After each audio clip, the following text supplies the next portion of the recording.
राधे राधे दोस्तों, मैं आपकी दोस्त होस्ट मोनिका अग्रवाल आज आपके साथ एक एस्ट्रोपॉड की जर्नी शुरू करने जा रही हूँ, जिसमें मेरा साथ देंगी प्रिया जी, जो कि बहुत बड़ी tarot card reader, numerologist, healer हैं, जिन्होंने बहुत सारी मॉडलिटी में एक्सपर्टीज पा रखी है। तो आइए जर्नी शुरू करते हैं।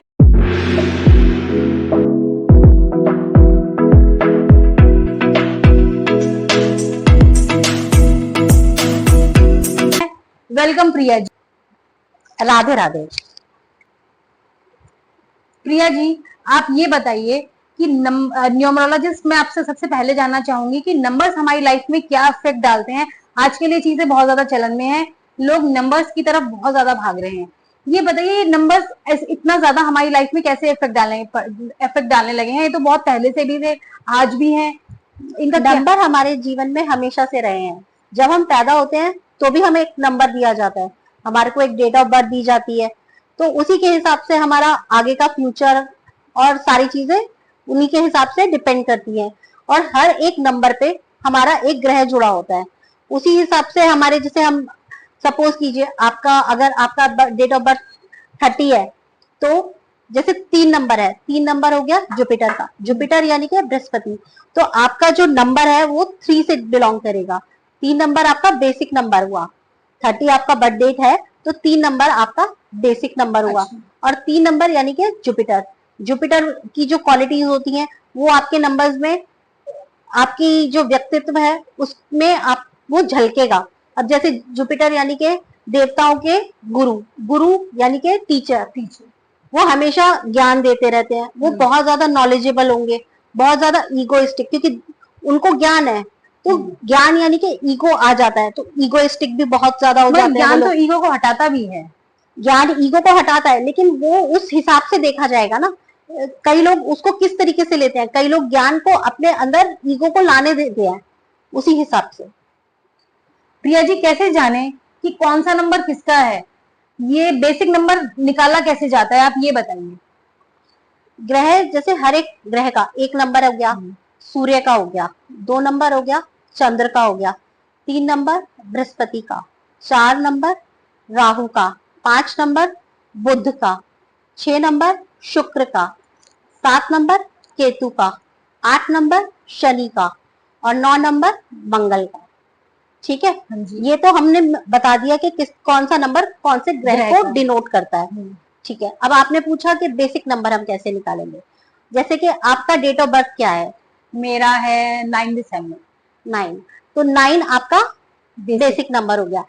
कोई भी डबल डिजिट भी हो गई, जैसे 28 हो गया, 28 को हम सिंगल डिजिट में लाएंगे, 28 यानी कि 10 यानी कि 1, तो हमारा जिसका 28 हुआ उसका 1 हुआ। तो बेसिकली बेसिक नंबर जो हुआ वो हमारे डेट का सिंगल डिजिट में लाके नंबर होता है। तो इनका ये हम हमारी लाइफ में किस तरह से, जैसे मेरा नंबर 9 है, तो मेरा जो ग्रह है वो कौन सा है? आपका ग्रह हुआ मंगल, क्योंकि 9 मंगल को डिनोट करता है। तो मेरा सिर्फ मंगल ग्रह है, तो मुझे मंगल ग्रह की पूजा करनी चाहिए। मंगल के बहुत सी चीजें देखी जाती हैं। आपका जैसे ये तो बेसिक नंबर हो गया, फिर हमें अपना डेस्टिनी नंबर भी देखना होता है। फिर हमारा एक ग्रिड बनता है, उसके अंदर हम डिफरेंट तरीके से उसको फिल किया जाता है। अब आपका डेस्टिनी नंबर कैसे निकालेंगे? डेस्टिनी नंबर कैसे होता है? आपका पूरा डेट ऑफ बर्थ, पूरा डेट ऑफ बर्थ, जैसे सपोज कीजिए किसी का डेट ऑफ बर्थ 9 दिसंबर 1983 है, ठीक है, तो 9 दिसंबर को जोड़ा, दिसंबर यानी कि 12 यानी कि 3, मतलब 9 प्लस टोटल करके उसका जो नंबर निकलेगा उसको सिंगल डिजिट में लाएंगे हम। ओके, वो हो गया हमारा डेस्टिनी नंबर। ठीक है, और इसी तरह हम लकी नंबर निकालते हैं। वो लकी नंबर होता है जैसे कि हमारा ईयर, सिर्फ उसको ईयर लिया जाएगा, उसको हम जोड़ेंगे और फिर सिंगल डिजिट में लाएंगे। वो हो गया हमारा कुआ नंबर। कुआ number, lucky number is the same. कुआ number, lucky number, destiny number और बेसिक नंबर। हाँ जी। तो इनमें से हमारे लाइफ में सबसे ज्यादा इफेक्ट किसका होगा? देखिए, ये होता है शुरुआत में कुछ सालों तक हमारे पड़ता है हमारे बेसिक नंबर का इफेक्ट, और लाइफ के एक पड़ाव बाद वो हमारा डेस्टिनी नंबर हमारे जीवन में काम करने लगता है। प्रिया जी, अब आप ये बताइए कि किस नंबर की क्या विशेषताएं हैं? जैसे कि एक नंबर सूर्य को डिनोट करता है। सूर्य यानी कि पिता। सूर्य हमेशा पिता को डिनोट करता है। अब पिता है तो अथॉरिटी तो आएगी आएगी ना, तो अथॉरिटी होती है, ठीक है। और जैसे कि अगर जिसके पास अथॉरिटी है, ईगो तो अपने आप आ जाएगी ना, तो वो ईगोइस्टिक भी होते हैं, वो फादर फिगर होते हैं बेसिकली। और नंबर 2 वाले यानी कि मून। मून यानी मून में इमोशंस बहुत होता है। पानी, मून पानी को भी डिनोट करता है। तो जैसे पानी में लहरें आती रहती हैं, कभी कम कभी ज्यादा। फुल मून पे? हाँ जी। तो फुल मून पे जो 2 नंबर वाले होते हैं, फुल मून पे उनके मूड स्विंग्स बहुत होते हैं, ठीक है। और वो मतलब मम्मा मम्मा मम्मा करते रहेंगे, वो मतलब मदर फिगर होते हैं बेसिकली ना। मदर के साथ बहुत ज्यादा उनका लगाव हो जाता है, वो बहुत ज्यादा लविंग केयरिंग होते हाँ, हैं। मैंने बहुत देखा है कई बच्चों से। लेकिन ये मैम क्या बेसिकली मैंने ये उनके साथ देखा है जो कि बॉयज होते हैं, बॉयज मम्मा बॉय होते हैं। बॉय ममाज बॉय होंगे, लेकिन 2 नंबर वाले होते भी मम्मा के प्यारे हैं। अच्छा, दोनों तरफ से होता है ये? हाँ जी।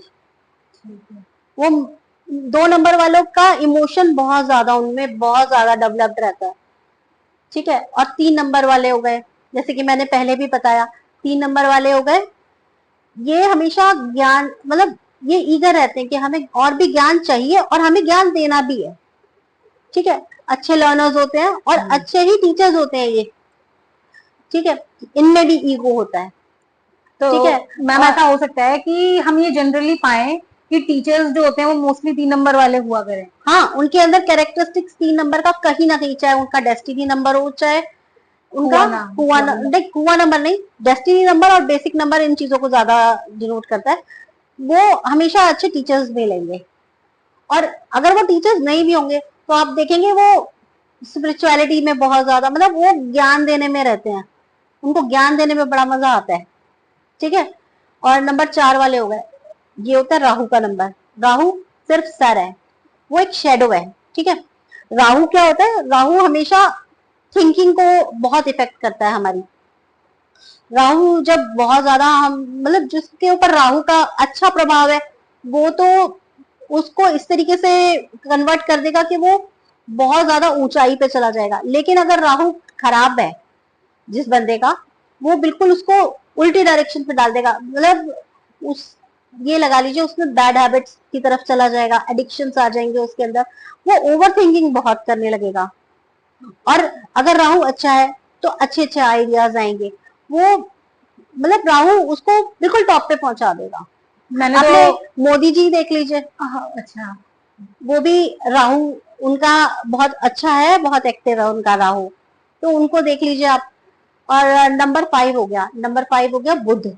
बुध यानी कि हमारी कम्युनिकेशन स्किल्स, जिनका बुध बहुत अच्छा होता है, वो बहुत अच्छे स्पीकर्स होते हैं। उनको बहुत ही अच्छी, आप देखिएगा वो स्पीकर्स और ये सब जितने भी मिलेंगे ना, वो आपको बुध वाले मिलेंगे। उनका 5 नंबर होगा ज्यादा, ठीक है। और नंबर 6 हो गया, नंबर 6 कौन सा हो गया, हमारे शुक्र। शुक्र यानी कि जो राक्षस होते हैं उनके गुरु हैं वो टीचिंग देंगे, वो अच्छी नॉलेज देंगे, लेकिन वो सीधा रास्ता नहीं बताते हैं, ठीक है। वो थोड़ा उल्टे रास्ते से ही उसको दिखाएंगे, क्योंकि वो है देवता के, ठीक है, सॉरी राक्षसों के गुरु। तो वो सीधे रास्ते पे तो चलना सिखाते नहीं है, वो मंजिल तक पहुंचाएंगे लेकिन थोड़ा सा घुमा फिरा के, राक्षस प्रवृत्ति होने लगा। राक्षस प्रवृत्ति वाले। और उनको लेविश लाइफ बहुत पसंद होती है, जो शुक्र वाले होते हैं वो बहुत ज्यादा मतलब रिची लाइफ और लेविश लाइफ जीना पसंद शो करते ऑफ हैं। करते हैं ज्यादा। हाँ। और जो एक बात और मैं बताती हूँ आपको, जो अगर अपनी शुक्र हमेशा पत्नी को भी डिनोट करता है, ठीक है। तो अगर जिनको अपना शुक्र अच्छा करना है ना, वो अपनी पत्नी की सेवा करें, पत्नी को खुश रखेंगे ना, उतना ही शुक्र सही रहेगा। और इसके बाद आ गया नंबर 7। 7 हो गया केतु का। केतु के पास सर तो है नहीं, वो तो धड़ ही धड़ है, तो वो हमेशा कंफ्यूज पर्सनालिटी होते हैं। लेकिन वो इतने ज्यादा अपने पर्सनालिटी को, अपनी उसको जानने के लिए कि हम कौन है, वो उसमें लगे ही रहते हैं। और वो ये लगा लीजिए, अगर उनका केतु अच्छा है तो वो जरूर कुछ ना कुछ मुकाम हासिल कर लेते हैं। अब आठवां यानी कि शनि, शनि ग्रह यानी कि बहुत स्लो उनका जो प्रोग्रेस होता है ना, बहुत स्लो होता है, बहुत हार्ड वर्किंग होते हैं शनि वाले, ठीक है। लेकिन उनको जो सक्सेस मिलती है ना, वो बहुत स्लो स्लो मिलती है। इनमें भी गुस्सा बहुत ज्यादा होता है, ठीक है। इनको एंगर मतलब, इनको अगर जितना अपना गुस्सा कंट्रोल करके रखेंगे उतना ज्यादा अच्छा रहता है इनके लिए। और अपना 9 नंबर हो गया मंगल, मंगल वाले मतलब ये जो होते हैं ना, सब अपने दम पे बनते हैं मंगल वाले, ठीक है। जमीन से जुड़े लोग होते हैं ये।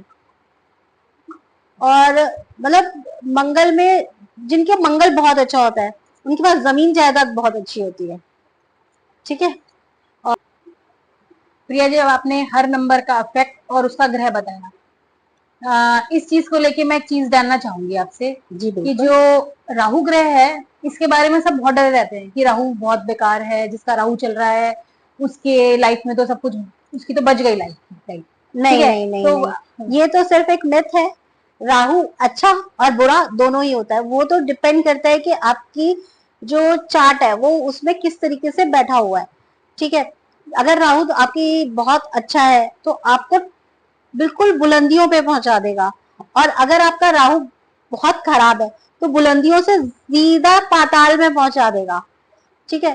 तो राहु के लिए चलिए मैं आपको राहु की एक रेमेडी भी देती हूँ। बिल्कुल। अभी जैसे सावन चल रहा है, हाँ जी। तो शिव जी पर काले तिल डाल के पानी के अंदर गंगा जल थोड़ा उसमें मिलाकर शिव जी पे चढ़ाइए, उससे आपका राहु काफी कंट्रोल में आएगा, ठीक है। तो इसको करने से आपकी राहु अच्छी दिशा में आपको फल देना शुरू कर देगा। और आप एक शनि के बारे में बताइए, आपने कहा था कि शनि भी मतलब बहुत मेहनती लोगों को बहुत धीरे फल हाँ, देता है। शनि जो होते हैं वो लेबर क्लास को डिनोट करते हैं। जितने भी लेबर क्लास हैं, अगर आप लेबर क्लास के साथ अच्छे नहीं हैं तो शनि कभी आपके साथ अच्छे नहीं रहेंगे। शनि से लोग इतने डरते क्यों हैं? देखिए वो न्याय के देवता है, ठीक है। अगर आप अपने कर्म अच्छे रखेंगे, सबके साथ अच्छे रहेंगे, तो शनि से डरने की कोई जरूरत नहीं है। शनि देव आपको बहुत अच्छा इफेक्ट देंगे। शनि की 7.5 भी आती है जैसे कई लोगों पे।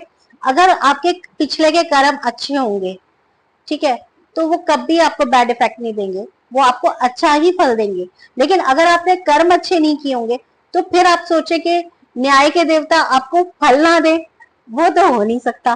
फिर तो प्रिया जी सबसे बड़ी रेमेडी जो हो गई वो तो कर्म अच्छे रखना ही हो गई। बिल्कुल बिल्कुल, कर्म अगर आप अच्छे रखेंगे तो कोई भी ग्रह हो वो आपको अच्छे ही फल देगा। बस ये है कि कई बार क्या होता है कि पिछले कर्मों का और जो भी हम करते हैं अनजाने में भी कई बार हमसे गलतियां हो जाती है, और कई बार हमें बर्थ चार्ट जो हमें ऐसा मिलता है कि हमें उन चीजों को सही करना पड़ता है, तो उसके लिए हमें रेमेडीज करनी पड़ती हैं। चलिए, अब रेमेडीज की बात शुरू हुई है तो प्रिया जी अब आप रेमेडीज के बारे में बताइए, हमारे ऑडियंस का फायदा करवाइए, उनके जीवन को सुखद बनाने के लिए दो चार रेमेडीज हमारे साथ शेयर कीजिए। चलिए, सबसे बड़ी रेमेडी तो ये है कि जैसे आजकल लोग दूसरों की जो सफलताएं होती हैं उनसे जलते हैं। बेसिकली इवल आई जो नजर जो लग जाती है लोगों को आजकल, हर चीज पे जैसे हाँ उसका तो बहुत अच्छा हो गया, तो उस तरीके से वो नजर लग जाती है, और नजर इतनी खराब चीज होती है कि वो पत्थर को भी फाड़ देती है, ठीक है। तो मैं आपको एक नजर की रेमेडी देती हूँ आज। आपको क्या करना है, 2 लौंग लेनी है, 2 दालचीनी के टुकड़े लेने हैं, ठीक है, और 2 ही आपको कपूर के टुकड़े लेने हैं, और 2 आपको काली मिर्च लेनी है। उसको अपने हाथ में उसको अच्छे से लेके उसको अपने एंटी क्लॉकवाइज 7 टाइम्स उसको करना है। शनिवार को करनी है ये रेमेडीज 7 टाइम्स आपने एंटी फिर क्लॉक, हाँ, सैर के ऊपर से एंटी क्लॉकवाइज मारना है। और इसको घर के बाहर जाके, घर के अंदर नहीं जलाएंगे इसे, घर के बाहर जाके इसको जला देंगे, तो आपकी जो नजर लगी होगी वो आपको बिल्कुल उतर जाएगी। चलिए ऑडियंस, आपके लिए एक रेमेडी हो गई, इन्हें नोट कर लीजिएगा पेन पेपर लेके प्लीज। अब हम जानेंगे प्रिया जी से दूसरी रेमेडी। ठीक है, तो मैं आपको एक सफलता की रेमेडी बताती हूँ सक्सेस के लिए। अब जैसे पीली सरसों होती है, पीलो सरसों को वो सिद्ध नहीं करनी पड़ती, वो ऑलरेडी सिद्ध होती है। तो आपको एक तांबे का लोटा लेना है, उसके अंदर पीली सरसों डाल के अपने घर की नॉर्थ ईस्ट डायरेक्शन में रख दीजिए। जब भी आप किसी काम के लिए जाएं, उनमें से थोड़े से दाने लीजिए और जेब में डाल के जाइए उसको, तो आपको सफलता जरूर मिलेगी। चलिए ऑडियंस, ये आपके लिए बहुत अच्छी रेमेडी बताई है प्रिया जी ने, आप इसे नोट करिए, ये आपके जीवन में सुखद अनुभव लेके आएंगी। तो प्रिया जी, आपके साथ ये पॉडकास्ट बहुत ही नॉलेजेबल रहा, हमारे ऑडियंस के लिए भी बहुत फायदेमंद रहा। चलिए ऑडियंस, आप जो प्रिया जी ने आपको रेमेडी बताई थी, आप जरूर उसे आजमाइएगा, आपकी लाइफ में खुशियां आएंगी। तो प्रिया जी, आपके साथ ये एपिसोड बहुत ही अच्छा रहा। दोस्तों, अगर आपको इसमें हमारे पॉडकास्ट, हमारी मेहनत में जरा भी अच्छा लगा हो, जरा भी आपको इससे कुछ नॉलेज मिली हो, तो please share, like and subscribe. हमने बहुत मेहनत से एपिसोड बनाया है। प्रिया जी, आपने हमारा साथ दिया हमारे पहले एपिसोड में, इसके लिए मैं आपका शुक्रिया अदा करती हूँ। पता नहीं लगा इतना नॉलेजेबल एपिसोड कैसे खत्म हो गया है, आपके साथ टाइम का पता ही नहीं लगा। चलिए अब इस पॉडकास्ट का वो करते हैं, एंड करते हैं। राधे राधे। राधे राधे।